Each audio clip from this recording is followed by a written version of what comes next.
And of course, the inevitable question about interest rates, because it is logical to think that a substantial increase in interest rates from here might actually dent the cycle, which is still nascent. I mean, the real estate cycle is probably what, 1.5 years old now. At this point, to see a fairly significant jump in interest rates and mortgage rates, do you think that might set the cycle back?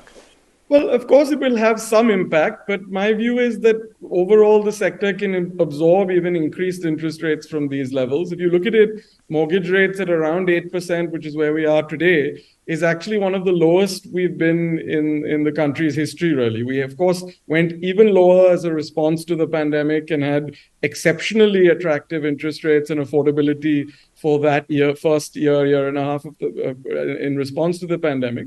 But my sense is even today, if you look at interest rates, they are significantly below previous times where we've seen boom markets. So I'll give you a couple of examples in both 2004, 2005, and 2011, 2012, which were big boom years for the sector. You had interest rates of about 11%. So we still have significant reduction over those levels.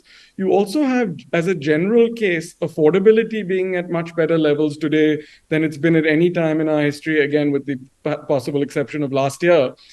Because you've had between 2012 and 2022 almost no price increases until the last year. You've had people's incomes, of course, go up significantly over that period. Over that period, interest rates have actually gone down quite a lot. So all of that means that affordability today remains quite strong. Of course, if we have another 200-300 basis points of interest rates, it will have a somewhat dampening effect. So we'll have to keep an eye on it. But overall, my sense is, barring a significant economic shock that creates uncertainty about in people's minds about their job prospects, about whether it's a good time to buy real estate from a directional perspective of how the country is doing, I don't see too much of a challenge in the cycle sustaining.